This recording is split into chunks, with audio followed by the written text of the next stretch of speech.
पुराने समय की बात है जब जमींदार हुआ करते थे। गांव में एक ऐसा ही बड़ा पैसे वाला इंसान था, करोड़ी लाल। उसका पास न सिर्फ उसके गांव के बल्कि आसपास के गांव के लोग ने भी कर्ज ले रखा था। उसका काम था कर्ज देना और ब्याज वसूल करना, ना दे पाने वाले से कुछ भी सामान गिरवी रखना या ले लेना। उसका मानना था कि वो सबके काम ही आ रहा है। उसका बेटा बल्कि उसके विपरीत था। एक ही बेटा बड़ी मन्नतों से हुआ था। आपको चिंता थी कि ये आने वाले दिनों में ना जाने क्या करेगा। अब वो कहते हैं ना कि अगर आपको इस तरह का कोई काम करना हो तो सख्त होना पड़ेगा। सख्त से मतलब बेदिल, ना किसी की मजबूरी देखो ना किसी के आंसू। बेटा ऐसा नहीं था, वो नर्म दिल इंसान था। एक सुबह करोड़ी लाल ने यह फैसला लिया कि अब धीरे धीरे बेटे को भी अपने धंधे के गुण सिखाने होंगे। उसने अपने ये काम करने वाले को कहा कि ए हीरा, तू जा रहा है ना, उस बुढ़िया के पास जाते जाते इस धनी को भी ले जाना। मैंने इसका नाम धनी रखा है, लेकिन नाम रखने से कोई धनी नहीं बन जाता। इससे कुछ सीखा और तू बाहर दूर रहना। इसे ही जाने देने और वसूली करने देना। हीरा उसे लेकर गया। ज़्यादा दूर नहीं था, लेकिन करीब 1 घंटा लगा उन्हें वहाँ जाने में। हीरा ने जैसे ही सेठ से कहा था वैसा ही किया। धनी को दूर से उस बुढ़िया का पता ठिकाना बता दिया।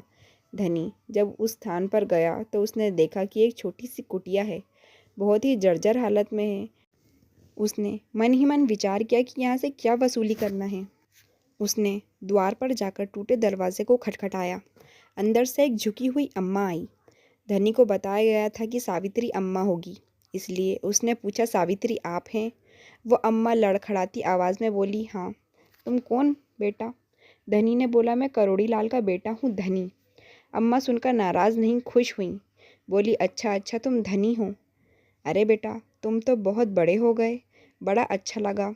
आओ बैठो, बड़ी दूर से आए हो, थक गए होगे। धनी को बैठाया और कहा कि रुको, मैं तुम्हारे लिए कुछ लाती हूँ। धनी ने मना किया, लेकिन अम्मा नहीं मानी। बोली कि नहीं, पहली बार आए हो, ऐसे कैसे? अम्मा ने अंदर जाकर बर्तन में देखा, थोड़ा सा दूध पड़ा था।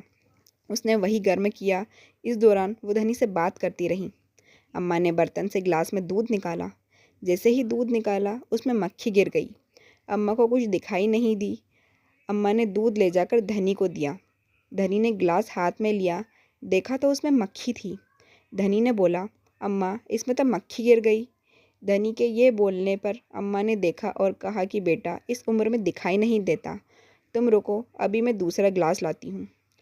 धनी ने फिर मना किया, लेकिन अम्मा नहीं मानी।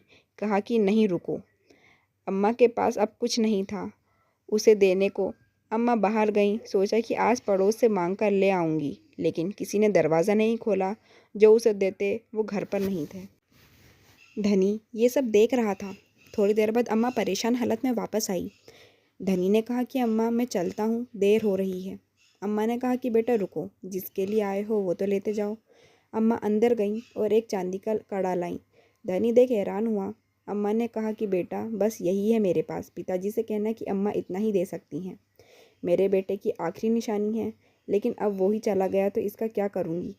वैसे भी अब मैं कितने दिन जीऊँगी?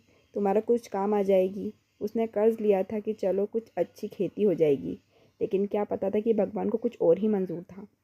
सारा पैसा उसके इलाज में गया और वो भी नहीं बचा। तुम्हारे पिता ने मदद की, उन्होंने निराश नहीं करूँगी। जब भी कोई आता है मैं कुछ ना कुछ देती हूँ। अब तुम आए तो अपना सा कुछ लगा, इसलिए ले लो। धनी कुछ देर सोचता रहा। उसकी आंखों में आंसू आ गए। फिर कहा कि अरे अम्मा, दूध में मक्खी नहीं थी, प्याज का छिलका था।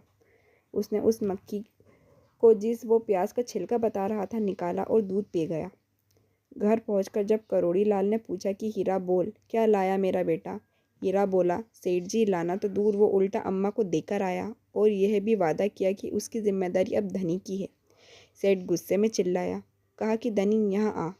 जैसे ही धनी आया, सेठ ने उसे मारने के लिए हाथ उठाया, लेकिन वो हाथ रुक गया। उसने उसकी आंखों में देखा, जिनमें आंसू थे। आंसू भरी आंखों से वो अपने बाप की आंखों में देखे जा रहा था। बाप के अंदर भी उस वक्त कुछ बदल गया। करोड़ी लाल सच में धनी था, क्योंकि उसने धनी जैसा बेटा पाया। आपको ये कहानी कैसी लगी, हमें कमेंट में ज़रूर बताएं। इसी तरह अच्छी कहानियाँ आप हमारे यहाँ पढ़ सकते और सुन सकते हैं। तो हमारे चैनल को सब्सक्राइब करें, लाइक करें, शेयर करें एंड थैंक्स फॉर वॉचिंग।